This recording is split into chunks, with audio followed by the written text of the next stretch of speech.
और चलिए राजधानी भोपाल से एक और बड़ी खबर की ओर करेंगे। आपको बताते चलें कि राजस्थान में हुए बस अग्निकांड के बाद अब मध्य प्रदेश में अलर्ट जारी किया गया है। परिवहन आयुक्त विवेक शर्मा ने निर्देश दिए कि एमपी में अब विशेष चेकिंग अभियान चलेगा।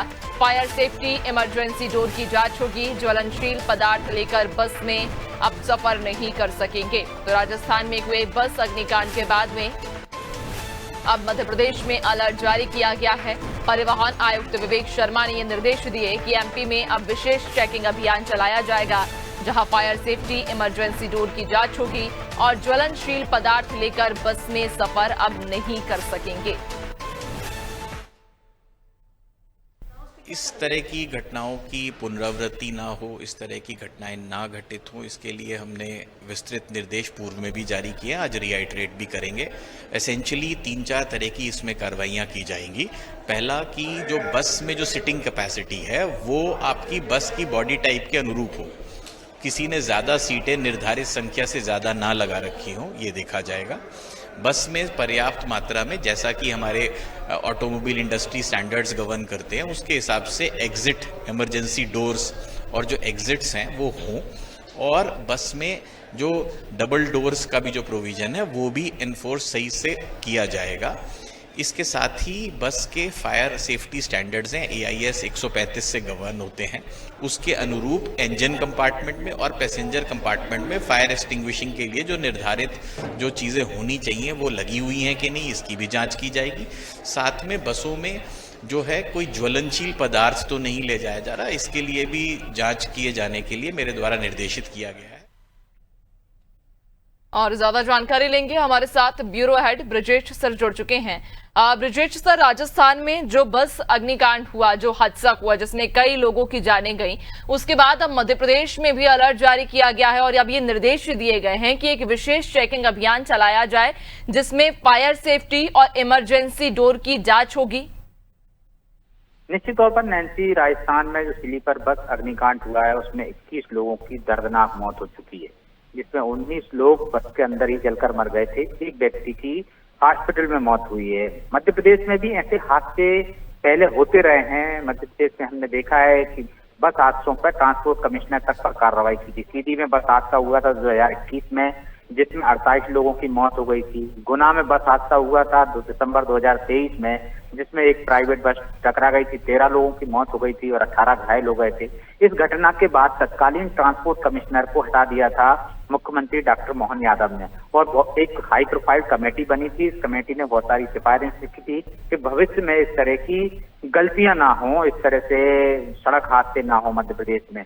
जो कि हम अभी हाल ही में सुन रहे थे कि वर्तमान ट्रांसपोर्ट कमिश्नर विवेक शर्मा को वो बता रहे थे कि पहले भी वो इस तरह के निर्देश जारी कर चुके हैं।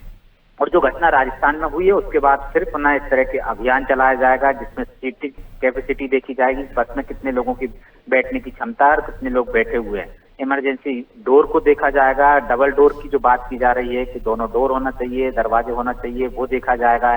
फायर सेफ्टी का पालन हो रहा है कि नहीं हो रहा है, इसको चेक किया जाएगा। साथ ही दीपावली का अवसर है तो यात्री बस में पटाखे और ज्वलनशील पदार्थ लेकर भी यात्रा करते हैं, तो उसकी भी चेकिंग होगी कि इस तरह के हादसों में, क्योंकि जो राजस्थान में हादसा हुआ है उसमें एक चीज ये भी आ रही है कि बस की डिग्गी में पटाखे रखे हुए थे, जिससे ये हादसा और भयानक हो गया है। तो अभी उसकी जांच चल रही है, लेकिन उसके एहतियातन मध्य प्रदेश में ये जांच शुरू की जा रही है।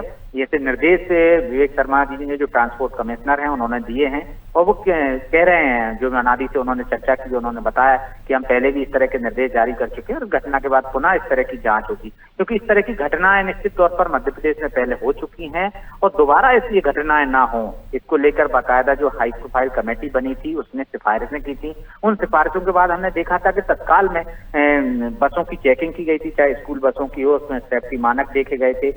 बावजूद आज भी हम देखते हैं कि बसों में बहुत सारी खामियां हैं। जब भी कोई बड़ा हादसा होता है, चाहे मध्य प्रदेश में हो चाहे दूसरे राज्यों में हो, खासकर जब मध्य प्रदेश में होता है तो परिवहन विभाग जागृत हो जाता है और आनंद फानंद में चेकिंग करता है। इसके बाद वो फिर वही पुराने ढर्रे पर आ जाता है, जिससे कि लापरवाही की संभावनाएं बढ़ जाती हैं और जो बस संचालक हैं, प्राइवेट बस संचालक हों, वो उसकी मनमानी करने लगते हैं। वो वहां पे यात्रियों की संख्या बढ़ाने के लिए जो इमरजेंसी डोर होता है आपातकालीन दरवाजा होता है उसको बंद करके वहाँ सीट लगा देते हैं। उसी तरह से हमने देखा है कि चाहे सेफ्टी के अन्य मानक हों, चाहे उनका पालन नहीं किया जाता है, तो अभी पुनरावृत्ति और बार बार जब चेकिंग होगी तो निश्चित तौर पर बस संचालकों को वो नियमों का पालन करना होगा। अब देखने की बात ये होगी कि कब तक ट्रांसपोर्ट विभाग ये अभियान चलाता है और उसके क्या परिणाम सामने आते हैं। बिल्कुल वाकई, और चूंकि जब किसी भी राज्य में घटना घटती है या किसी भी जिले में घटना घटती है, उसके बाद हम देखते हैं कि जो अभियान है या जो जांच